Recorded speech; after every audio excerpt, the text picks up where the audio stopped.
What's going on, traders? Few things we're going to talk about. Before we start, like, subscribe, comment your thoughts below. Let's get into the video. So in this particular video, we're going to go over fair value gaps. A lot of you ask me questions such as, how do I get my targets? Or a lot of you troll in my comments and you'll be like, there's no way SPY is heading towards 570s. Don't quit your day job. Get back in McDonald's, so on and so forth, even though the SPY headed towards 578. So we're going to talk about how I'm getting these targets by talking about fair value gaps, which is one of the ways that I use to determine what direction the market can potentially go. So let's talk about it. So right now we are looking at the NQ 4-hour time frame, and right here you have a huge fair value gap. Now, what's ironic about this fair value gap is that it was formed after Jerome Powell spoke. And so what's important about fair value gaps and what's important to understand about them is that they point out very illiquid areas. Now, you can see illiquid areas with your naked eye. It's not something hard to do. I just use fair value gaps in case I miss something. It's very easy to miss out on very small illiquid areas. And so, what do I mean by illiquid areas? Because you guys hear me say this all the time. So, illiquid areas are areas where there's no structure. Okay, there's just no structure. You just have a complete breakdown with no type of structure, or a breakout. For example, right here, you have a complete breakout with no type of structure. Now, what's important about illiquid areas, at some point in time, in the future, it can be a week from now, 2 weeks, a year, you have to revisit those areas. So you have to liquidate those areas. So at some point in time, yes, bulls, at some point in time, the NASDAQ has to clear out this area all the way towards 22,200 on the NQ. Now, I can't tell you when. It looks like it's going to happen soon from what I can tell so far, but that is pretty much what we look at when we're talking about illiquid and liquid areas and fair value gaps. So another example would be pretty much back here, right? So very illiquid. So again, when we're talking about illiquid areas, we're talking about areas with no structure. And if you're new to trading in general, structure just simply means some type of consolidation before you're breaking down or breaking out. So a good example would be you broke out, you have structure here, you break down a little bit, you have another structure here, break down a little bit, so on and so forth. So this area is liquidated, right? But when you breaking down with no structure, you're leaving a very illiquid area. So you guys will hear me say, oh, there's a huge void right here, right? So you broke down, you created structure, and then you broke back up. And so you pretty much cleared out this area here. And I guarantee there was a fair value gap in this area as well. But you cleared out this area here. But not only did you clear out this area here, but you created another illiquid area. And so that's what happened over here. You broke back down, you cleared this area out. And so once you broke down here, you started to slowly grind back up and clear this area out. So you liquidated all three of these illiquid areas. You guys are going to I'm already tired of saying those words. Okay, so hopefully that makes sense. So again, anytime you leave an illiquid area open at some point in time, whether it's a stock, crypto, whatever the case may be, at some point in time, you're going to want to revisit those areas, or the market is going to want to revisit those areas and pretty much clear those areas out. It's a very, very powerful cheat tool, or a cheat to know in general. You don't even need an indicator to know that. Okay, you don't. Okay, as long as you see an illiquid area, you can say to yourself, okay, this area is very illiquid.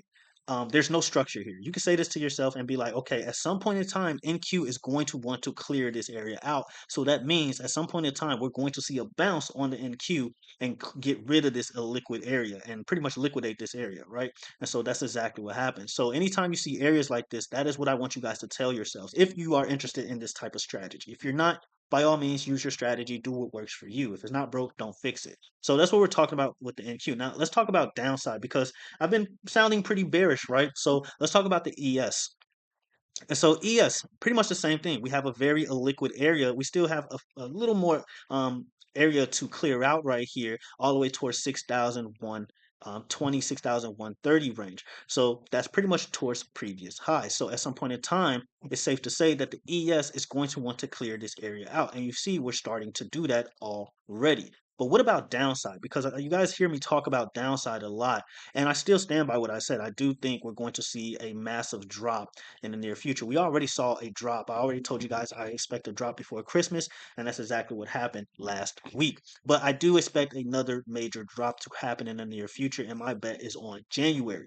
So as far as downside goes, as you guys can see, we have a very illiquid area right here that we never cleared out. And as you guys can see, we have two fair value gaps down here that was never mitigated. So we need to clear this area out. Now, when that happens, I can't say for sure, but at some point in time, the ES is going to want to come down here and clear out this area all the way towards 5,800 and 5,750. Okay, again, Very illiquid area, no type of structure. At some point in time, we're going to come back down here. I know it's hard to believe if you're a perma bull or you're just ultimately bullish. I know the market goes up more than it goes down, but this works. Okay, this works. Another good example on how I use these is for earnings, right? This is how I pretty much determine where a stock can go for earnings.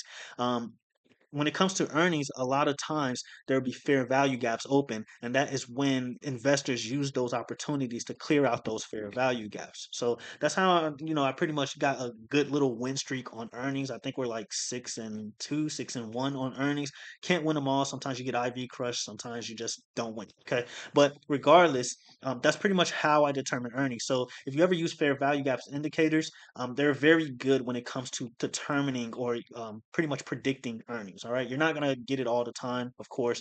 Earnings is a complete gamble, so do what you want with that. But regardless, very very powerful tool. So again, we go to the daily time frame on the ES as well, and we'll see if there's fair value gaps here. And so you do have fair value gaps on the daily time frame. And what's important is you have a gap, not only a gap, but a fair value gap all the way towards 5,600. So at some point in time in the future, I'm not saying it's going to happen in a week or two or anything like that. It can happen a year from now. At some point in time, you're going to come back down to 5,600 on the ES because this area is not only has a gap on it, but it has a fair value gap that needs to be liquidated. So important to note. So you see this very illiquid area with no type of structure here. You just broke out, you even gapped up, then you started to create structure here, and then you broke out more.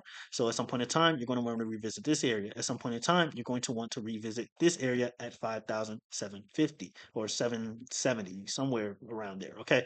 But hopefully you guys get the idea on how powerful fair value gaps are. And so as you guys can see on the ES, we are, pretty much at the bottom of this rising wedge, and we need to break above 6,040, 6,050, give or take. We'll say 6,050 because that's our psych level. And so if we break above 6,050, then chances are we're going to head towards 6,100 and pretty much clear out the rest of this fair value gap. Now, if we roll back into this pattern, there is a chance that we visit previous highs. And if we're talking about breaking new highs, if we do break new highs, then we can start heading as high as 6,300. Again, I still stand by what I say. I still think we should be cautious when it comes to certain levels. So let's talk about the SPY because I still stand by what I say. So when we're talking about the SPY, I told you guys in the last video, we want to be cautious around 600 and 604. Now, again, there seems to be confusion here. Okay, I'm not saying the market is guaranteed to sell off here. Okay. I'm not saying that. All right. There's a lot of bears here. What I'm saying is that in order for us to break above this area, we're going to want to have really good news. We want to see good news, right? But not only that, we're going to want to break previous highs in order to even think about talking about newer highs. And so your key levels here, if you want to be bullish and you want to see the market go higher, is 604. You want to see SPY reclaim 604. You reclaim 604, then you're heading towards previous highs at 608.5, 608.6, give or take. And then you can start talking about new highs, 610, 614, so on and so forth. But right now, as it stands, like I said in the last video, 600 and 604 is what you want to worry about. Okay, you want to be cautious. Me personally, I think it's best to sit on cash or at least, look for an opportunity to get into puts until you get confirmation that we're breaking higher to the upside. Not only that, but once you head towards this area, there is potential for a head and shoulders pattern to form here. So you will have a shoulder here, head here, and then you will have another shoulder here. Now let's talk about fair value gaps and where they're at towards the downside. So you have a fair value gap that was never cleared out. You not only have a fair value gap, but you have a gap that was never cleared out at 576. Okay, 576. So this area at some point in time in the future needs to be cleared out. It needs to be liquidated. Another target is 555, 555, 556, give or take 560. Now remember, I told you guys about those contracts in the last video, that 562 put. That could be the very contract that causes this move all the way towards this fair value gap that clears this area out and mitigates this fair value gap. Okay, so hopefully things are starting to make sense. Even if you don't want to use fair value gaps, right? If you see a very illiquid area, you have to tell yourself, I wouldn't say you have to, but just tell yourself, okay, I know this area is very illiquid. I know that there's no structure in this area. At some point in time, market investors, whales, whatever, are going to want to clear this area out. It doesn't have to happen in the near future. It doesn't have to happen a week from now. It can happen a year, months from now, but just keep that in the back of your head so that you're not marrying the idea. This is why I find it hard to be a perma bear or a perma bull. I just go by whatever the market gives me. Okay. I find it very hard to be either of those when you're seeing fair value gaps in either direction, right? So I'm not against it. It's just very hard for me to be either one. I don't have a bias toward any direction as long as the market pays me. Okay. That's all I care about. I just care about the bag. Okay. So either direction pays me, I'm fine. So we look at the triple Qs. And so we talked about the triple Qs. I told you guys around 5:30 is where you want to be cautious. Okay, 5:30 is where you want to be cautious. But what's important here is that you have fair value gaps all the way towards 492. Okay, we talked about 492, and I even told you guys that bears are loading up puts at around 492 on the triple Qs. And so we go to the 4 hour time frame because I think there's more on the 4 hour time frame. I could be wrong. I guess not. All right. So we go to the 4 hour time frame, and as you guys can see, we do have more um areas that need to be cleared out on the triple Qs towards the upside. So we can see a move towards 533. We talked about this. I said be careful around 530 and 533 in the last video. So be careful around here. I'm not saying we can't break higher. It's just odds aren't in your favor to go higher. Okay, very much possible. We could see a move towards 540 if we break previous highs. But other than that, right now the target to focus on is 530 and 533 between that area. Okay, so definitely want to pay attention to that. And so that's pretty much how I use fair value gaps to pretty much determine where a stock or an indice or the market in general can potentially go. And so we look at IWM. I got to talk about IWM more because a lot of you, some of you actually like Russell or trade small caps. That's fine. I don't really trade small caps, so I can't speak much on it, but we do trade the Russell a lot in the Discord, as annoying as it is. So the Russell really moves off news, right? It really, really moves off news. And so we do have news, I believe, Thursday. I think we have unemployment data come Thursday. And so what's important about the Russell is that there's a fair value gap that needs to be cleared all the way towards 230. And so in my last video, I told you guys to be cautious around 227, between 227 and 230. I don't know if I said 230, but I'm saying it now. Between 227 and 230. There's also a fair value gap all the way towards 237. Now, whether the Russell heads towards 237, it's really hard to say considering that whales are continuously loading up puts on this thing. So it's very tough to say right now. But I would say that 230 is very much possible in the near future if we're talking about upside here. And so we zoom out on the Russell, and as you guys can see, we're pretty much below this rising wedge. So we can easily roll back into this rising wedge, clear out these fair value gaps all the way at 230. Highs we could potentially look at is 237 before potentially seeing another breakdown on the Russell. And so this is one of the ways that I get my targets when it comes to trading. Okay, this is only one of the ways. All right, it's not a guaranteed way, but it's one of the ways, and it's not something you just use and you just say, "Oh, tomorrow we're just going to clear out 230 on the Russell." Okay, you just have to keep these targets in mind and pretty much say to yourself that, okay, at some point in time in the future, we're going to revisit this area. Right. And so this is how I bring everything together, where I look at the options chain and I see, okay, this whale is trading 225 calls on the Russell. Well, there is a fair value gap all the way at 230 on the Russell. So this whale might actually be right when it comes to this trade, and we might actually see a pump up on the Russell. And so that is how you combine these things. Okay, this is how you combine this data. So when we're seeing fair value gaps all the way at 230, what I'm looking at is for whales to start loading up calls towards 230, whether it's a strike before 230 or a strike at 230. That is what I'm looking at. And once I see that, I can be like, okay, this whale knows what he's doing. This whale is looking to clear out this, or these whales or whoever are looking to clear out this fair value gap and liquidate this area. So hopefully that makes sense. I know it's a lot to take in, but hopefully that makes some type of sense. Okay, so we're going to talk about Tesla. All right. So this is another way that I'm getting my target, right? So I told you guys about 350 at Tesla, and I said at some point in time, Tesla is going to come back down to the 360s. I know it's hard to believe. I know it hurts inside if you're a Tesla fan. Trust me, I get it. But again, we have a fair value gap in a liquid area all the way towards the 360s. Lowest we're looking at is about 340s. Let's go to the 4 hour time frame so you guys can get a better idea on what I'm looking at. And by the way, we took profit just in case someone comes in the comments and like, you got smoked on your Tesla trade. No, we took profit at around 418. We got in puts at 445 and we took profit at around 418 on Tesla. So we are going to look for another opportunity to get into some more puts. So, just keep an eye out on that. All right. But other than that, right now, Tesla is trading within this rising wedge. So Tesla can start heading, if we're talking about upside here, Tesla can start clearing out this area all the way towards the 470s. Now, what's ironic about 470 is that it's at the top, like the very top of this rising wedge, right? So we can do some moves like this where we just, and again, I told you guys in the last video, 440 is what you want to look out for. You break above 440, then this move is very much possible. So you can see something like this, right? And then eventually start to break down. Okay. But again, at some point in time, guys, all right, I know it's hard to believe, but at some point in time, you're going to want to clear this area out. Okay. At the round of 360s, lowest we're looking at is about 340s. Okay. So I just want to make that very much clear. So Microsoft, all right. So Microsoft has a fair value gap all the way towards 450. Okay.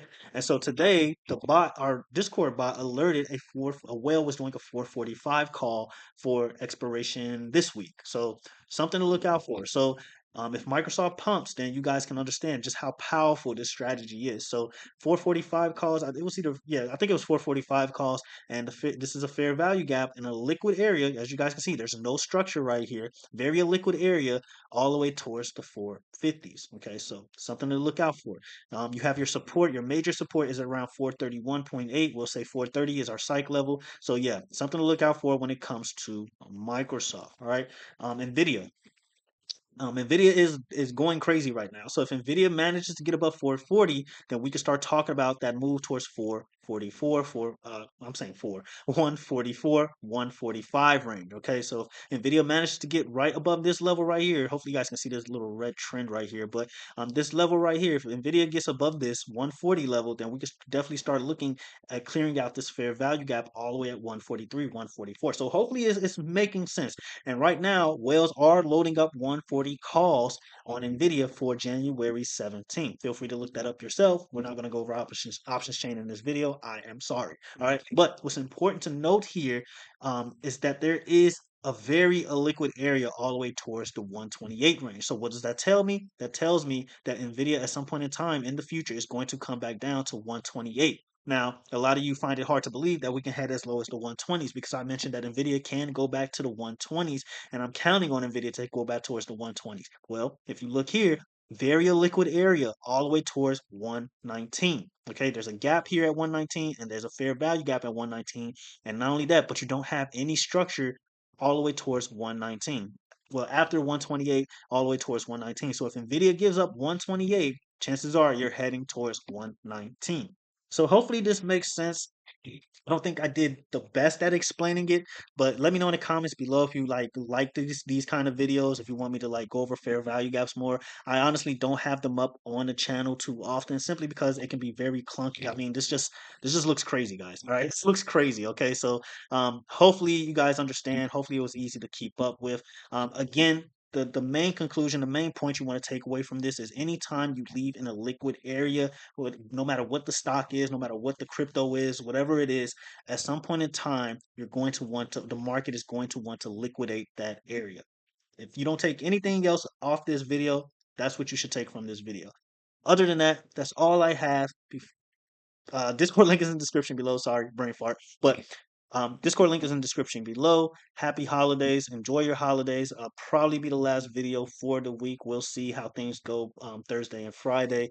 But other than that, take some time off, guys. Touch some grass. The market would always be here. It's not going anywhere. And yeah, that's all I have. So Discord link is in the description below if you want to see how I'm going to trade these. If you want to learn more about fair value gaps or you want to see where fair value gaps are, maybe you just don't understand them completely, Discord link is in the description below. Other than that, that's all I have. Until the next video, traders, have a good one.